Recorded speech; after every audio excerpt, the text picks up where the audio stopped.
आदरणीय भक्तजनों, आपके हृदय में विराजमान भगवान श्री राम के चरणों में वंदन करता हूं। आदरणीय भक्तजनों, आपके हृदय में भगवान श्री राम विराजमान है, इसीलिए आपका मन राम कथा की तरफ लगा है।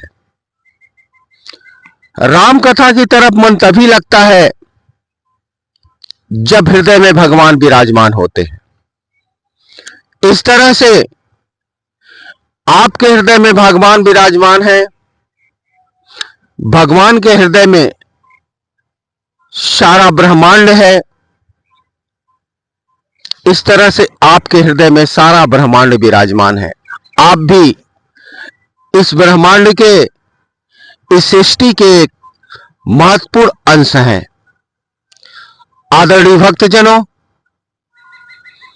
आपके हृदय में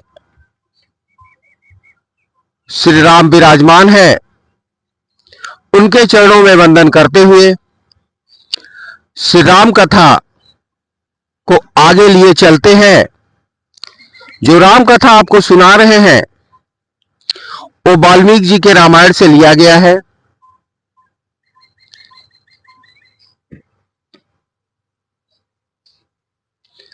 अभी तक हम लोगों ने सुना, नारद जी वाल्मीकि जी के आश्रम में गए हुए हैं, जहां पर कुछ प्रश्न वाल्मीकि जी द्वारा नारद जी से किया गया, जिसके संक्षेप में नारद जी ने राम का चरित्र वाल्मीकि जी को सुनाए।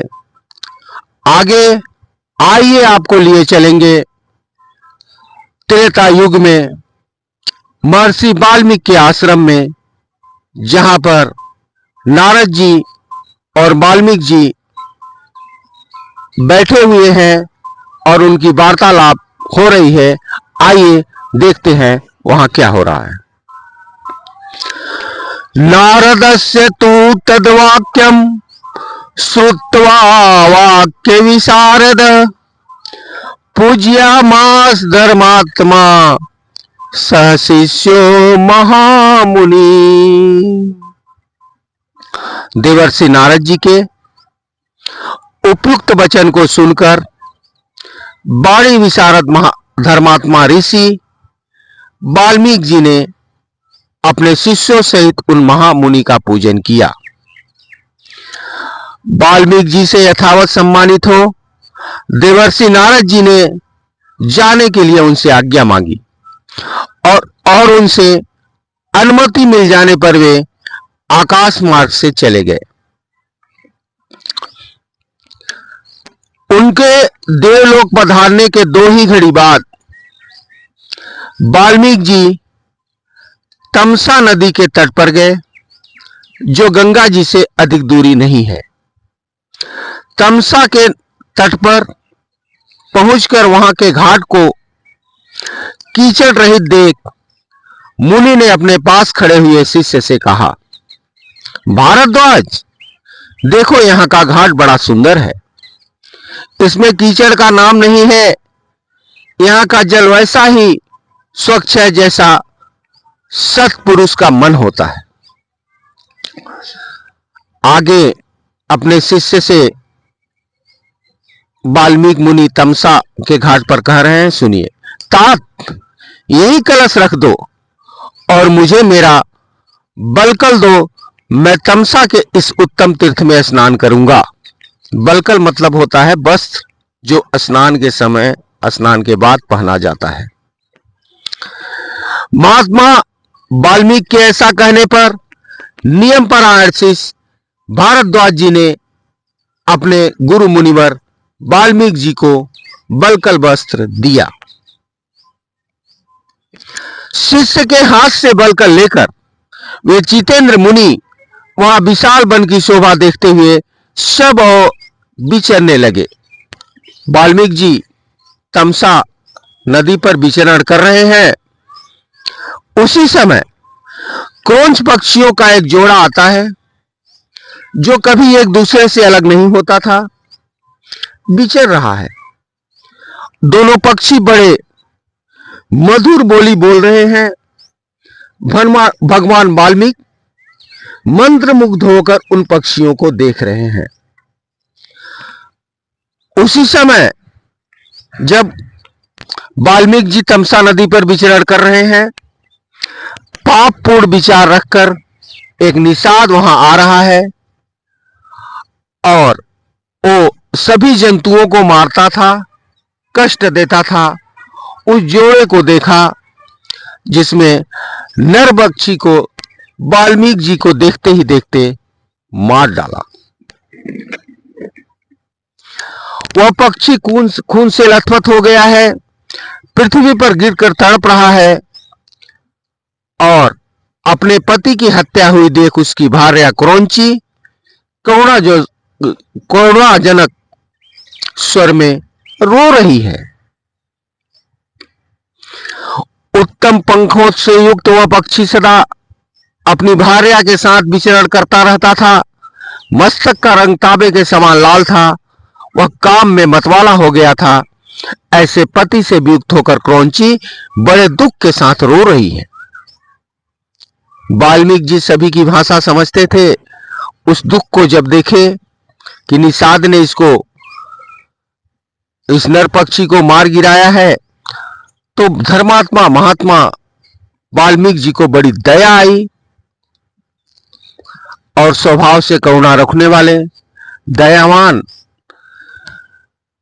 महर्षि वाल्मीकि जी को दया भी आई और उस निषाद पर क्रोध भी आया।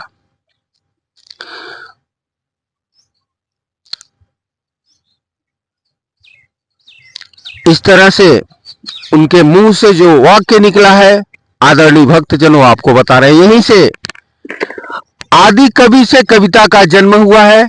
महर्षि वाल्मीकि जी को आदि कवि माना जाता है और सारी सृष्टि में जितने भी ग्रंथ रचे गए हैं, महर्षि वाल्मीकि जी को आदि गुरु माना जाता है।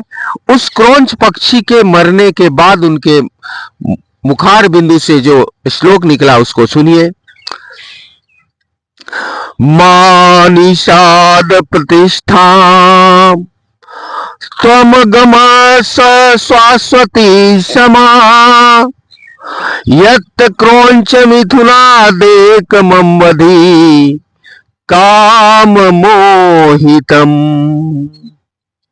निषाद, तूने नित्य निरंतर कभी भी शांति न मिले, क्योंकि तूने इस क्रौंच के जोड़े में एक की जो काम से मोहित हो रहा था, बिना किसी अपराध के ही हत्या कर डाली।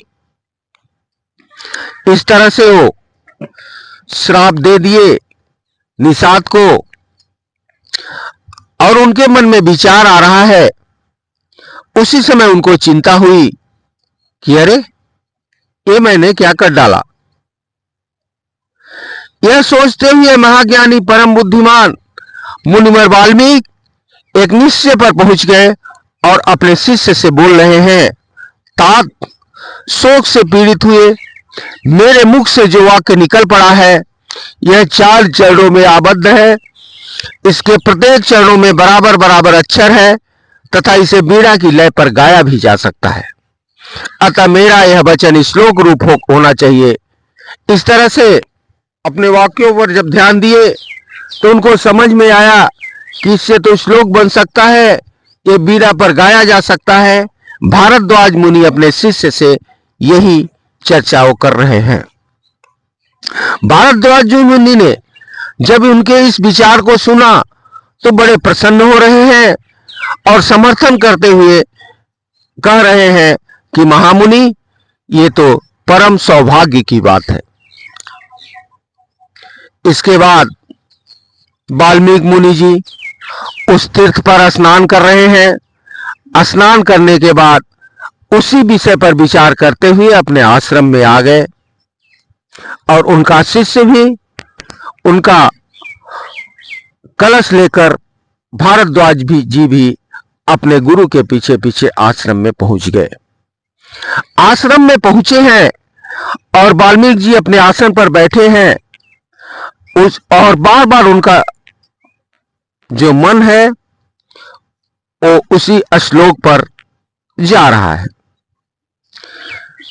जब वो बार बार उसी श्लोक के बारे में सोच रहे हैं, उसी समय एक बहुत बड़ी घटना